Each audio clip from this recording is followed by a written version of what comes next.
right here, so I tend to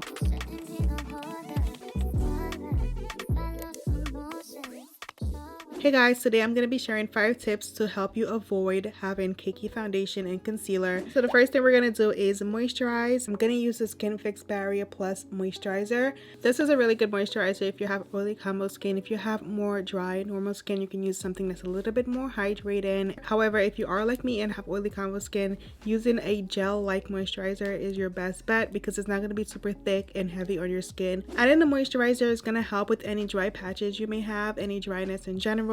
You definitely do not want to start layering primers and foundations over dry patches because it's going to lead to a cakey look, which is what we're trying to avoid today. So next we're going to do primer. Lately I've been into this new YSL primer. Primer is going to help your makeup just go on a lot smoother. It's also going to help it last longer, and you want to pick a primer that's going to work for whatever skin concern or skin type you have. I have oily combo skin, so using a primer that's going to help with mattifying my skin is very important for my skin type. If you have normal to dry skin, you can use one that's going to add hydration. I also love the Fenty Matte Primer. I think it works really well for my skin type, so that's another product that you can use if you have oily combo skin. So I'm just going to pat that in and make sure it's a nice even layer across my skin. In the warmer months, I do apply powder over the steps to help my makeup last even longer in the heat. But I live in New York and we're still in the beginning stages of spring, so I don't need to do that step today. We're gonna head into foundation. Today I'm gonna use the Maybelline Super Stay Active Wear Foundation. I'm gonna use the shade 355 Coconut in this foundation. This is a really nice foundation for oily combo skin. It does have a good amount of coverage as well, which is what I prefer. I applied some to my beauty blender and I'm gonna just start applying it to my skin. I did like 2 pumps. With foundation, less is more. One of the mistakes I make sometimes is apply too much foundation, and that definitely can lead to cakey skin. So definitely apply a little bit at a time and work your way into your skin. Also, try to avoid applying too much product on areas that crease naturally, like under your eye, around your nose, anywhere that you have a lot of creasing, like your smile lines as well. Like any area that creases a lot, you want to apply less product. So I'm just gonna blend this all over, and if I need more I will add more, which I think I'm gonna add a little bit more. Using a sponge also does help decrease the amount of cakiness you will get with foundation because it does soak up some of the product, which can seem like a bad thing, but I think that it does really help. It does really help prevent that cakey look you can get when you have too much product on. A trick that I like to do is whenever I apply too much product, I will go in with a clean sponge and I will use that to soak up the excess product, which is something you can do if you do too much product. We're gonna go into concealer next. I'm gonna use this Makeup Forever concealer in the shade 5.1. You guys, look how beat up this is.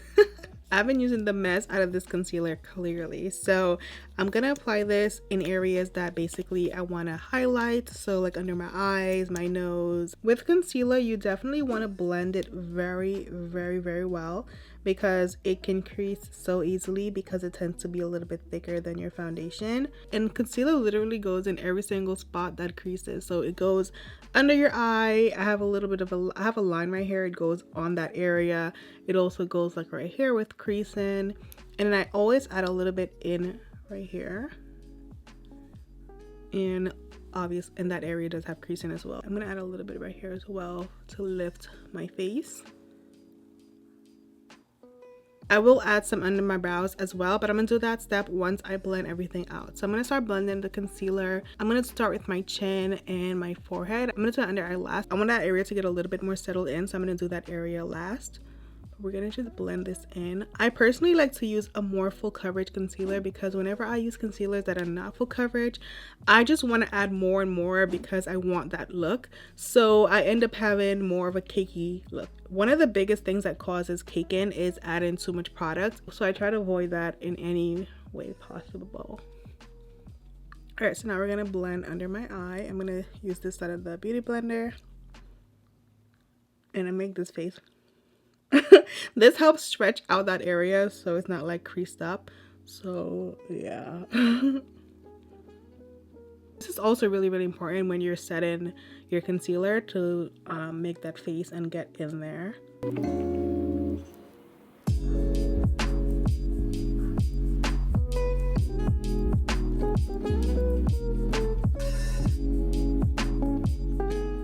into my nose as well.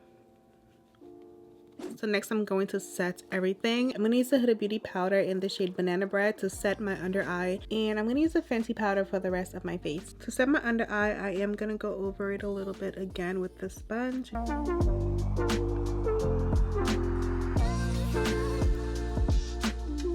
I'm also going to bring it down here around my nose. You guys can see it already started creasing right here, so I'm going to take this side and take away those creases.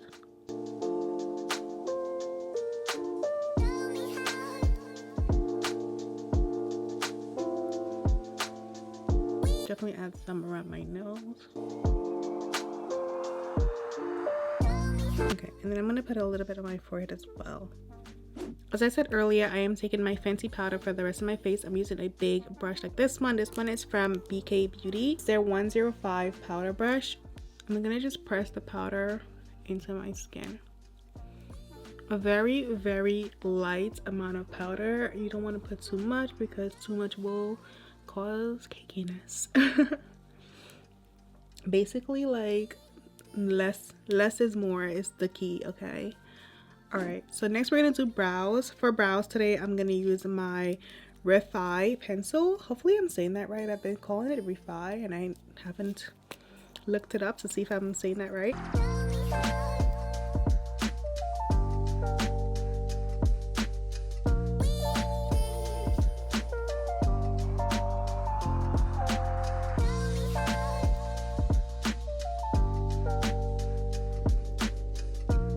I wanted to try a darker brow, so I went with this darker color, which I actually really like it. I'm gonna do my other side real quick. So after filling in my brows, I'm gonna go ahead and set my face with the Charlotte Tilbury setting spray. Setting spray does help your makeup just melt all together into your skin. You do want to use one that works for your skin type. I have oily combo skin, so I definitely love this one. Highly recommend. I've been recommending this one for about a year now. I love it. It's amazing.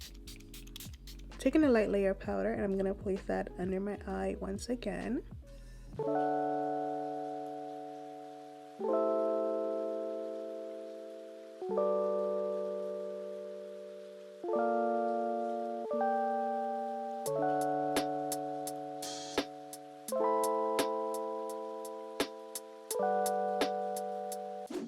Next we're going to do bronzer. I'm using this glowish bronzer. I'm also going to use this as eyeshadow today because I don't want to do a full eyeshadow look. I'm going to add a little bit of bronzer into my crease and just give me a nice defined eye. You also do want to go in with a light hand and not apply too much product with bronzers, blushes, anything else that you apply to your face. You want to keep that same idea of not doing too much because too much is cake. Okay. For blush today, we're going to use this one from Milani. I'm going to use this Milani blush in the color Coral Cove. Such a pretty color for spring. I love this. I love using this blush in the spring and summer. So I'm going to go over that with my sponge. I like to just press everything in to make sure it's a nice smooth finish. Okay, like I said earlier, I am going to take some bronzer and apply that right in my crease. I'm using my bronzer to just apply that color in the crease.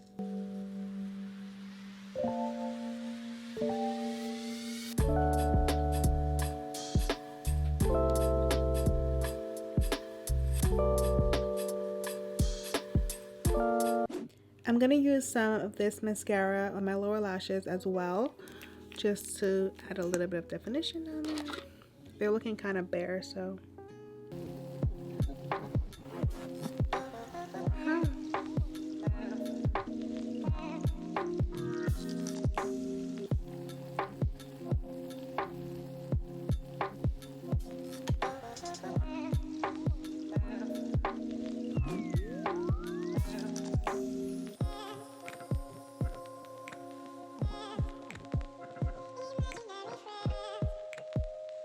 For lipstick, we're going to use this one. It's this Revlon Color Stay lipstick. It's the Matte Light Crayon.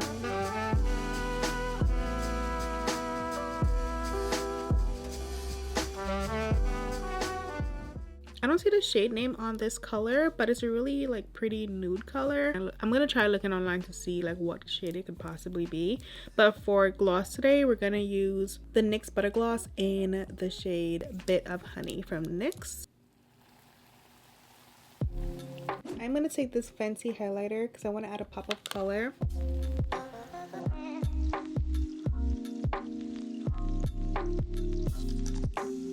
So one more product that I will recommend if you have oily combo skin is a blotting powder and blotting sheets as well. So you can use blotting sheets to blot your face throughout the day and then add a little bit of a blotting powder over that to help mattify you a little bit more whenever you start seeing some shine on your face, because typically, especially in the summer, you will get a little bit of shiny if you have oily combo skin. So using a blotting powder like this is one of my favorites. It's really, really good. This is one of my favorites from Urban Decay. Fenty also has a really good one, but this was definitely one of my favorites. It's a waterproof setting powder. Girl, it's amazing. This is the truth, but the key is definitely blotting away the excess oil before applying this powder, because if you apply this powder over the oil, we're gonna get cakey and we don't want that. With this powder, you can just take a brush and just apply it like so. They make these little brushes that you can buy and fit in your purse, so you can use that to apply this product. You could also use a sponge if you have one, or like one of the little triangular makeup puffs. You can use that as well, and they fit right under your eye, especially like in this area right here. I tend to see a lot of oil and shine, and I hate that. On me, I hate when I have shine like right here, so I tend to blot in, add some powder to this area whenever it gets really oily. So like this area and like my forehead are like my main areas that I absolutely hate to see a ton of shine on. So I do this with this powder, and also my nose can get really shiny, so I take that powder and put it on my nose as well. So those are my tips for avoiding a cakey foundation and concealer. I hope you enjoyed this video, and as always, if you have any tips that you want to share in the comment section down below, definitely let me know so I can test it out and other people can see as well. And I'll see you in my next one. Bye.